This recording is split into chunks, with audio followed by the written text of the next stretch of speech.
Which Starship Enterprise is right for you? Now, to be clear, which ship are we talking about? There have been several ships with the name Enterprise. Well, I'm talking about this one, the OG, the original. No bloody A, B, C, or D. There are currently 6 different versions of that exact ship in the game right now, or what I like to call the canonical 6. You have the regular Connie, which is based on the original series model. Then you also have the Star Trek Discovery version of the same ship. And to be clear, it is supposed to be the exact same ship from the original series, but obviously the makers of Star Trek Discovery wanted a more modern look. They decided to make it look a little bit different, and Star Trek Online has given it a larger, slightly different model, and we're going to call that the Donnie for Discovery Connie.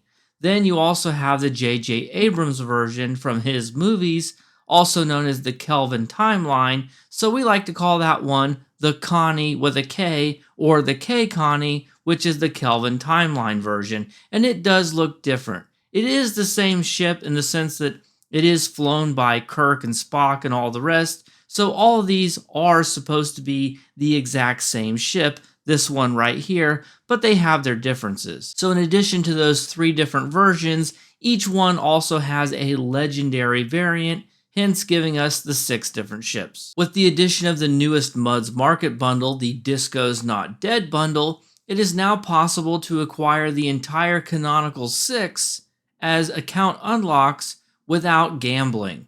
And so that's what this video is about.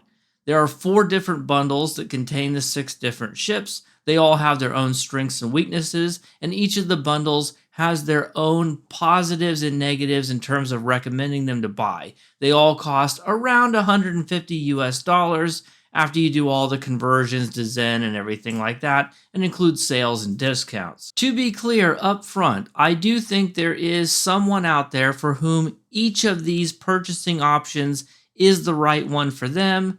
For most people, if you just want to fly the Enterprise and what you care about is flying a ship that looks like the Enterprise, then you should just get the 10th anniversary bundle. There is no question. It is not even remotely close. The 10th anniversary bundle comes with all of the hero ships, including every variation of the Enterprise, all of the skins, all the appearance options, including a bunch of exclusive ones. So just to get that out of the way right away, if what you care about is flying something that looks like the Enterprise, and you don't care about performance or in-game mechanics or anything like that, just get the 10th anniversary bundle. However, for some of you, that is not going to be the case. You're going to want to fly the Enterprise, and you're going to care how it performs and what kind of builds you can put on it. We're going to look at each ship individually, talk about its strengths and weaknesses, talk about the bundle that it comes in, and I'm going to hopefully help you figure out what the right purchasing decision is for you. Let's start with the 1960s version of the Enterprise, also known in-game as the Temporal Light Cruiser. It does have one interesting gimmick where it has 3 Lieutenant Commander seats along with the Commander seat. It has a Commander Temporal Operative seat and a Lieutenant Commander Command seat, giving you options for recursive Shearing 3 builds and or a torpedo build with Concentrate Firepower 3. Let's talk about the bundle that it comes in, MUD's Taking a Cruise. It sucks. They basically are counting on you wanting the Constitution class as the selling point because it does come with 3 23rd century ships, including the 1960s Enterprise, the 1960s Tallis, and the 1960s D7, although they're basically all the same ship with just a reskin. Next, let's talk about the legendary variant, the legendary Constitution Miracle Worker Light Cruiser. It's okay. It does have some strengths, however, as it does come with all of the skins, including a brand new skin called the Jeffries, which you're seeing on screen right now, and all the legendary ships, which is the gimmick for legendary ships, come with all the traits and consoles from the ship that it's based on, including the ship we just talked about, so you're not losing anything that way. Really, the only difference with these legendary ships is the bridge officer layout and maybe the console layout. It has a Commander Miracle Worker seat, which is good for energy weapons. However, the rest of the seating is pretty awkward. The Lieutenant Commander Universal seat is basically forced to be used as a tactical seat, which ends up leaving you with too much engineering and not enough science for unconventional systems procs, making it pretty awkward and not as good as a lot of other Miracle Worker ships you could just get in the C-Store. It's okay, but it's certainly not good. Next, let's talk about the Donnie, which is actually a pretty good ship, and it's currently available in the Disco's Not Dead bundle. It has a Commander Miracle Worker seating. The rest of the seating is quite flexible, so you should be able to get whatever you want on there. It has 5 engineering console slots, along with the extra one for the Miracle Worker Commander seat, which means you can put 8 ISO mags on it, making it a very strong performer for energy weapons.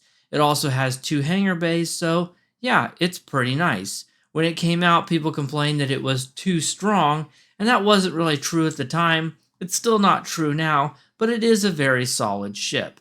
The bundle that it comes in, which is quite unique because compared to all the other bundles we're going to talk about today, the Enterprise is not the selling feature. The ship that everyone cares about in that bundle is the Discovery D7, which comes with the trait Ruin of Our Enemies.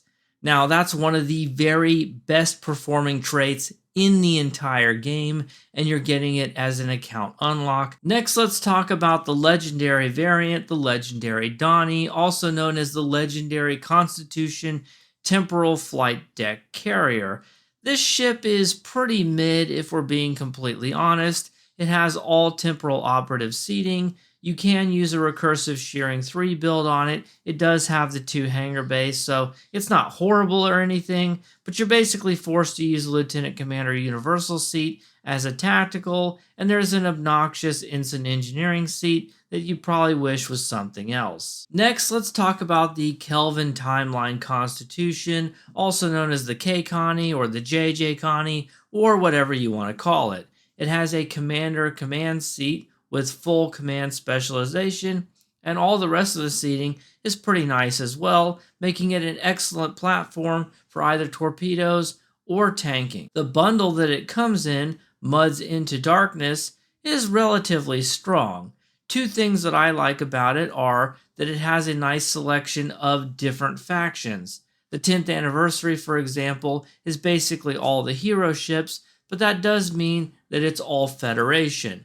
The Muds Into Darkness not only gives you 6 different ships, making it one of the best values, as it brings the price per ship down into C-Store range, but it also has a nice selection of different faction ships. You get 2 KDF ships and a Romulan ship as well. So if faction variability is something that matters to you, then this is a pretty decent bundle.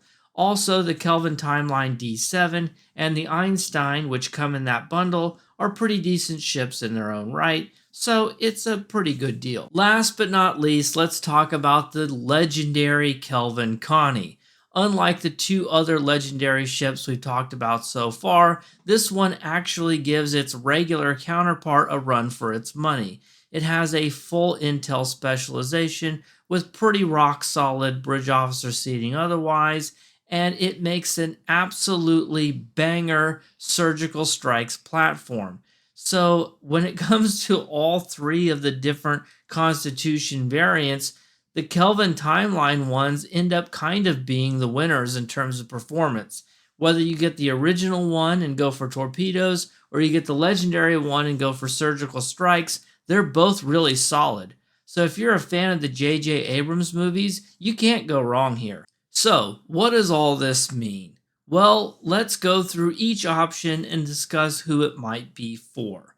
If you want a screen-accurate version of the 1960s Enterprise and you want the best performance possible while doing it, then I would suggest the Muds Taking a Cruise bundle so you can get the promotional version of the Temporal Light Cruiser as an account unlock.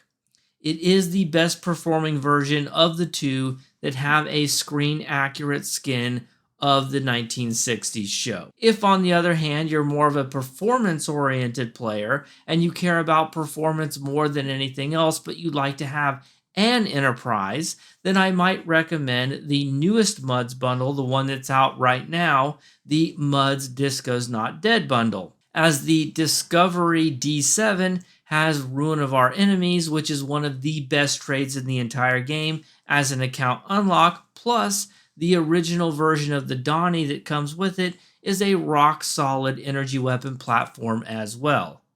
If you're a fan of the J.J. Abrams movies and you either want a torpedo or tanking platform, or you would just like a little bit more faction variation in your purchase, as the 10th anniversary bundle is all Federation ships, then I might recommend the MUDs Into Darkness bundle, which is pretty good value, has a lot of faction variation, and comes with a very, very good version of the Enterprise, the original Kelvin Constitution. For everyone else, and that includes the vast majority of you watching, I would imagine, I would recommend the 10th anniversary bundle the next time it becomes available. Not only do you get every version of the Enterprise, including ones we didn't talk about, like the Enterprise D, and the Crossfield from Star Trek Discovery, and the NX from Star Trek Enterprise, and Voyager from Star Trek Voyager, but you also get exclusive skins for every single one of those ships.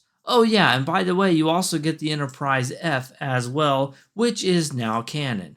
So if what you want are the hero ships, and what you care about is how they look, definitely get the 10th anniversary bundle. Okay, so I hope all of that was helpful to you, and if it was and you want to see more of my content in the future, including an upcoming review of the Star Trek 25th anniversary video game, then hit the subscribe button, like this video. I'll see you in the next one. Bye for now.